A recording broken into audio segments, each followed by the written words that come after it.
And now for more on the Central Bank's Monetary Policy Committee's latest round of interest rate hike, I'm joined by the Chief Executive Officer, Financial Derivatives Company, Mr. Bismack Rewane, on the News at 10. It's great to have you, sir, on the News at 10.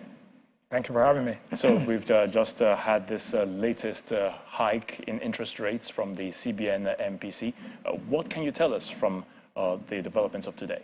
Okay, we'll approach it from 4 different angles. 1, what happened? 2, why it happened? 3, what is likely to happen? And 4, finally, its impact on you. So first and foremost, the MPR was raised by 25 basis points. This is the 8th increase in 16 months. But also, the split between the doves and the hawks was almost even. In other words, those who supported an aggressive increase were almost equal to those who actually recommended a modest increase. The other thing was that the asymmetric corridor narrowed by 500 basis points. What it means that the banks will have to borrow at a rate slightly higher, but also will place money with the central bank at rates slightly lower. So that's one thing. But the unintended consequence was that we have a monetary policy stance that is tight, and we have monetary conditions that are loose. But that means that effective interest rates in Nigeria are still very low and artificially kept low. There's a negative return on against inflation of about 16%, minus 16%. What is more important that savings, national savings, which is used to make investments, has actually declined from 30% to 27% of GDP. Savings is a function of interest rates. So you've got to get your interest rate structure right, or else you have problems. Also, I think it's important to note that the whole major consideration of this was inflation. So we have this saying that inflation here, inflation there, inflation everywhere. So that's, and how do you tackle inflation? You have a couple of tools that you use, but mainly use interest rates, and also you use other deposit conditions. Now, what we've seen actually is that the interest rates, cumulative increase in the rates of interest altogether is about 7.5%, while the increase in rate of inflation is over 5%. In other words, the use of the policy rate as an antidote for inflation is not working. It's not effective. The central bank governor, acting governor, did say that it's partially working, but I think the truth is that it's not as effective as we may require. Now, one of the things that we're going to look at is inflation is at an 18-year high, and food inflation is at a peak of about 24%. But monthly inflation, which compares the price of a food basket last month with this month, as against annual inflation, where you're comparing the basket with what the price was a year ago, monthly inflation, when annualized, is giving you a rate of 28%. And those are the official numbers.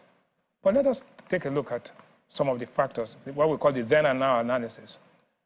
A basket of tomatoes, when this administration came to power, was 55,000 naira.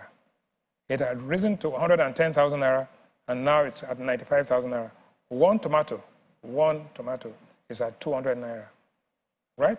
A tomato is even more expensive than an egg. Then you take flour. When this administration came in, the price of a bag of flour was 28,500. It has gone all the way to 32,000, and is, in fact, as of today, it's going at 35,000 naira. That will have a direct impact on the price of bread, right? So what has happened to bread? We have bread.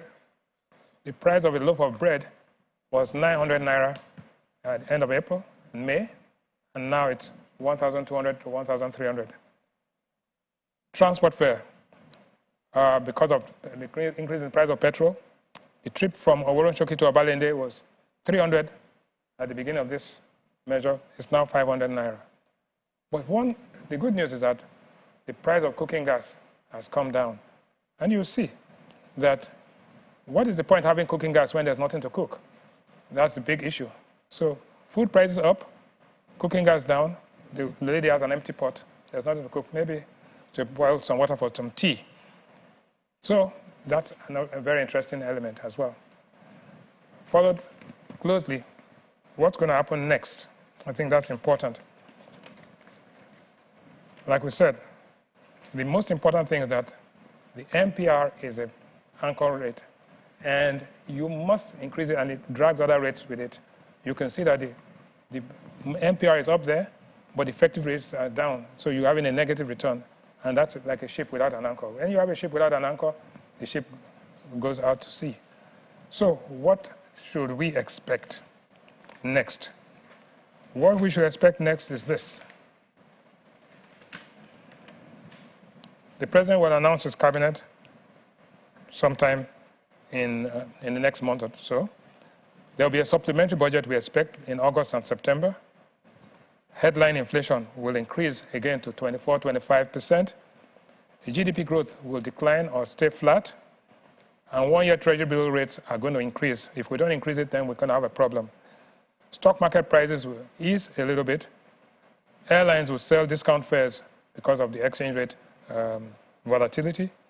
And the Naira will trade at about 890 to about 910 before recovering back to about 820 Naira towards the end of the quarter. But we are in for stormy weather right now. So the answer is that in the end, there's going to be some pain, some more pain, and some more pain again before the gains come early in 2024. That's it. Well, definitely appreciate your thoughts, Mr. Bismarck Rewane, CEO of Financial Derivatives Company, and let's hope for the very best. Yes, we have to be brutally frank about it. Thank you very much. Still ahead on the news at 10. International Monetary Fund, the IMF, retains Nigeria's 2023 growth forecast at 3.2%, as to raises in global growth outlook to 3%. Well, that's on business news. Please stay with us.